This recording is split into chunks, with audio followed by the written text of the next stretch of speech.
Of course. Been working a lot with Kanye of late. What's that experience been like? What is some stuff you learned? How was that energy and vibe between y'all two? Yeah, Kanye, since me and Kanye had this freestyle battle, was you at the Nike Town party? Uh-huh. Yeah. So yeah, and I feel like you was there. Yep. Me and Ye had this freestyle battle outside of this Nike Town on Wilshire. Back in the day, it was a fly party. Everybody was there. Chingy was there. Chingy was there. Hey yo, but yeah, Chingy was there. Nelly was there, and like these is the niggas. Like these the niggas with the most money, most chains, most bitches. So yeah, me and Ye, we end up freestyling outside of it, and you know Ye, because of his punchlines, the chicks was like, my shit was all gangster, you know what I'm saying? But I was going, but Ye had the punchlines and he had the women, and so he beat me that night. And but so ever since then, man, me and Ye, we've been locked in. I can remember getting my first beat CD with just K. West on it. Had like 12 beats on it. One of them was Dreams. And we threw, you know, Dreams ended up being one of my biggest records. From there, second album, Ye was with me on the second album. You know what I'm saying? He gave me Wouldn't Get Far, and we did it that night. As soon as I heard the beat, I was like, Wouldn't Get Far, fucking these rap stars. You know who you are. Put your hands up, lady. But and then Ye did his verse, and then we had, you know, another smash. But that been my brother throughout hip hop. We had some times where he called me and he was like, yo, you know, can you please stop talking about my wife? And I was like, you got that. And so I stopped. Yeah. Until I started again, and then Until I started again. And then you know he wouldn't talk to me for a while. I stopped until I started again. Yeah, and then you know we get in the studio and he always joke around. Like on the contrary, what people might think, like Ye is you know he a comedian too, man. So he be shooting me shots sometimes, and he make me uncomfortable in the studio. So I'd be like why? You know what I'm saying? Why we got to go there? But yeah, man, Ye is that's my brother. Always got his back. And you know, a lot of people, I've been catching a lot of flack for saying Ye did more for me in my career in the last 2 weeks than Dre did my whole career. One thing Dre did was sign me, right? But Dre signed the hottest nigga in Compton. It didn't matter who was gonna sign me, I was gonna be the next nigga.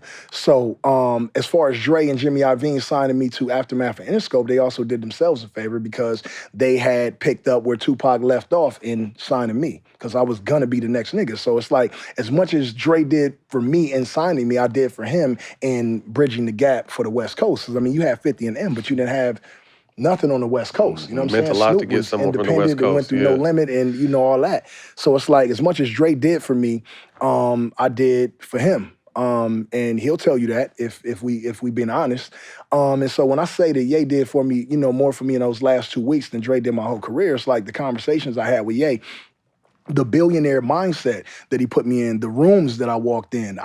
Dre has never put me in those rooms. So it wasn't to say that Dre wasn't shit, he never did shit for me. I'm saying that my mindset and what I know now, my financial literacy, just from being around this man, is more than I could ever repay him. And that is absolutely more than Dre's done for me in my career, because I can remember being signed to Aftermath and being damn near broke. Not saying that was Dre's fault, but niggas wasn't putting niggas on to no money. You been talking recently about is it a versus or just a battle with M? Yeah. Talk about that. That would be dope. Again, and I hate to break it down like this, but I have to, because it's gonna make the most sense to everybody. It's like when I just walked y'all down memory lane with how the housing authority like regulated so that, you know, African Americans or niggers wouldn't ever be able to own nothing. And it wasn't that black people couldn't afford $9,000 and $10,000 homes. These homes back in the day cost $10,000, you know what I'm saying? And there was a lot of, you know, working class black people that could afford it. It was clauses where they wasn't allowed to be in it. Niggas put weights on our shoulders and held us down. Well, they did the same thing to us with Eminem, right? Because I'm not saying Eminem is not a skilled rapper, right? But there are men or goats out there. There are niggas out there that are maybe better than Kobe and Michael Jordan that will never make it to the NBA. And so I'm saying that Eminem is an outstanding lyricist, right?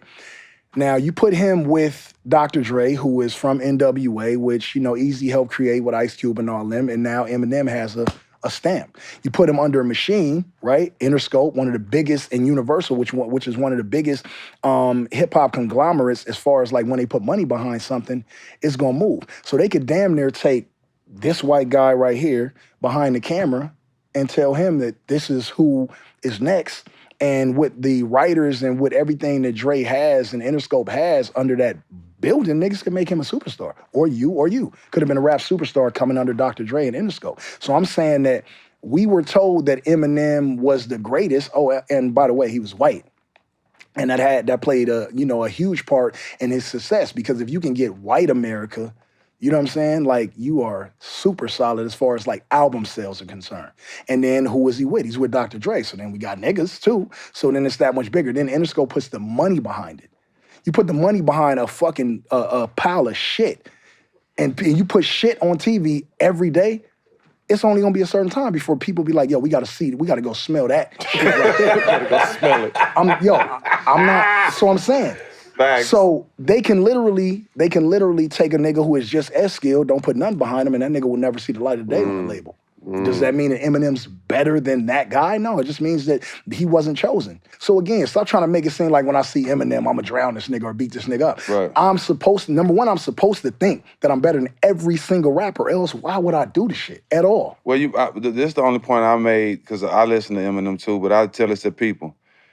Ain't nobody in our neighborhoods riding around listening to Eminem in their car. That's all I'm saying. Like, we ride to you. You know what I'm saying? But Eminem, like, we know his songs and Renegade and all that, but we not riding around 4 deep listening to Eminem, dog. We just not doing that. We just not doing that. When have you ever, and I'll take it away from you, when have you ever heard an Eminem song in the club? So again, it must happen when niggas is training for the Olympics or some shit, or when white boys are surfing, dude, or doing what the fuck they doing. Because I mean, I'm not taking away from them. I don't hear Eminem in the streets. I just don't. Yeah. And so again, it's like, it's not saying that he can't rap. The skill set is there. I'm just a better rapper. I just haven't been given the light that he's been given. They didn't put the money behind me that they did. They put some, but as soon as I showed my ass and showed I was a little too black for what they expected, well, the budget stopped. I could have been pushed to Eminem heights. 50 got pushed to those heights because he played nice, and Eminem and him are like this. You know what I'm saying? Niggas don't even know that M wouldn't even do the Super Bowl unless 50 was on it. If Dre ain't put 50 on the Super Bowl, Eminem wouldn't have showed up. So again, that's their camaraderie. So they put the money behind the niggas who played nice. And when them niggas told me, you know, a lot of people don't know this. Like 50 and Jimmy Iovine, they gave me $1 million to stop saying G You Not. They wrote me a check. They bought it. I had to trademark the G You Not. And you remember when I was going around with the rat and doing all that shit hurt.